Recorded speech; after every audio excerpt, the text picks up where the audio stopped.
വീണ്ടും ഒരു അന്താരാഷ്ട്ര വനിതാ ദിനം കൂടി കടന്നു പോവുകയാണ്. സ്ത്രീ ശാക്തീകരണത്തെയും സ്ത്രീകളുടെ സ്വാതന്ത്ര്യത്തെക്കുറിച്ചും വീണ്ടും വീണ്ടും പറയുമ്പോൾ ഗാസയിലെ സ്ത്രീകൾ നേരിടുന്ന മനുഷ്യത്വ വിരുദ്ധതയും ക്രൂരമായ ആക്രമണങ്ങളും ആരും മറന്നു പോകരുത്. ഏകദേശം 5 മാസങ്ങൾക്ക് മുൻപ് ആരംഭിച്ച ആക്രമണത്തിൽ ഇതുവരെ ഗാസയിൽ കൊല്ലപ്പെട്ടത് 9,000-ലധികം സ്ത്രീകളാണെന്നാണ് ഐക്യരാഷ്ട്രസഭയുടെ കണക്കുകൾ പറയുന്നത്. ഇതൊരു ഏകദേശ കണക്ക് മാത്രമാണ്, കൃത്യമായ എണ്ണമല്ല. അവശിഷ്ടങ്ങൾക്കിടയിൽ ഇനിയും നിരവധി പേർ കുടുങ്ങിക്കിടപ്പുണ്ടാകാം എന്നാണ് കണക്ക് കൂട്ടുന്നത്. ഗാസയിൽ ഓരോ ദിവസവും ശരാശരി 63 സ്ത്രീകൾ കൊല്ലപ്പെടുന്നുണ്ട്. അതുപോലെ ദിനംപ്രതി 37 അമ്മമാർക്കും ഇസ്രയേലി സൈന്യത്തിൻ്റെ ആക്രമണത്തിൽ മരണം സംഭവിക്കുന്നുണ്ട്. ഇപ്പോൾ ഗാസയിലെ ആക്രമണങ്ങൾ അവസാനിപ്പിക്കണമെന്ന് അഭ്യർത്ഥിച്ച് മാർപ്പാപ്പയും രംഗത്തെത്തിയിട്ടുണ്ട്. മതി, ഇനിയെങ്കിലും നിർത്തൂ എന്നാണ് അദ്ദേഹം പറയുന്നത്. 23 ലക്ഷം ജനങ്ങൾ തിങ്ങിപ്പാർക്കുന്ന ഒരു ചെറിയ മുനമ്പാണ് ഗാസ.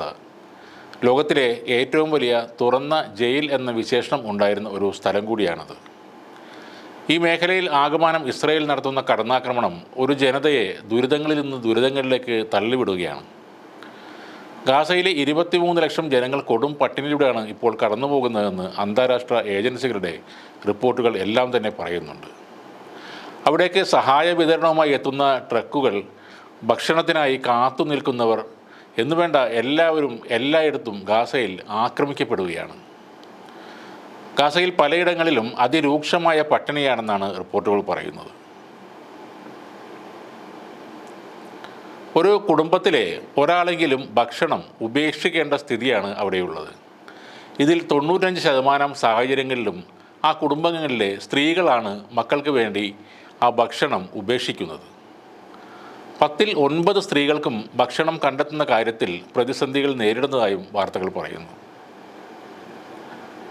ഏകദേശം 340 ആളുകൾക്ക് ഒരു ടോയ്ലറ്റ് എന്ന നിലയിലാണ് ഗാസയിലുള്ളത്. സ്വന്തമായി ഉണ്ടായിരുന്ന വീടും മറ്റെല്ലാ സൗകര്യങ്ങളും സ്വത്തുക്കളും ഇസ്രായേൽ ആക്രമണത്തിൽ തകർന്ന് തരിപ്പണമായിരിക്കുകയാണ്. വടക്കൻ ഗാസക്കാർക്ക് ഇനി തിരികെ പോകാനാകുമോ എന്നുപോലും അറിയാതെ തെക്കൻ ഗാസയിലെ അഭയാർത്ഥി ക്യാമ്പുകളിൽ അവർ കഴിച്ചുകൂട്ടുകയാണ്. ഇസ്രയേലിൻ്റെ ബോംബ് ആക്രമണങ്ങളെക്കാൾ തങ്ങളുടെ ആർത്തവ സമയത്തെ ഭയക്കുന്നു എന്നാണ് ഗാസയിലെ സ്ത്രീകൾ പറയുന്നത്. ആർത്തവ സമയത്തുണ്ടാകുന്ന സമ്മർദ്ദത്തെ അതിജീവിക്കാൻ കഴിയാതെ കഷ്ടപ്പെടുകയാണ് അവർ. കുടിക്കാൻ ശുദ്ധമായ വെള്ളമില്ല, ശുചിമുറി സംവിധാനങ്ങളില്ല, വൈദ്യുതിയില്ല. അതിനൊപ്പം ആർത്തവം കൂടി എത്തുമ്പോൾ സ്ത്രീകൾക്ക് നരകയാതനയുടെ അനുഭവം വീണ്ടും വർദ്ധിക്കുന്നു എന്നാണ് ഗാസയിൽ നിന്നുള്ള റിപ്പോർട്ടുകൾ. ഗാസയിൽ ഏകദേശം 7 ലക്ഷം സ്ത്രീകൾക്കും പെൺകുട്ടികൾക്കും ആർത്തവ ചക്രം ഉണ്ടെന്നാണ് UN കണക്കുകൾ പറയുന്നത്. എന്നാൽ അതിനുപയോഗിക്കാൻ തക്ക പാഡുകളോ ആവശ്യമായ ടോയ്ലറ്റ് സംവിധാനങ്ങളോ അവിടെ ലഭ്യമല്ല. സാനിറ്ററി പാഡുകൾ കണ്ടെത്താൻ അവർ വല്ലാതെ ബുദ്ധിമുട്ടുകയാണ്. ആവശ്യത്തിനുള്ള തുണികൾ കിട്ടാൻ പോലും അവിടെ ബുദ്ധിമുട്ടാണ് എന്നാണ് പറയുന്നത്.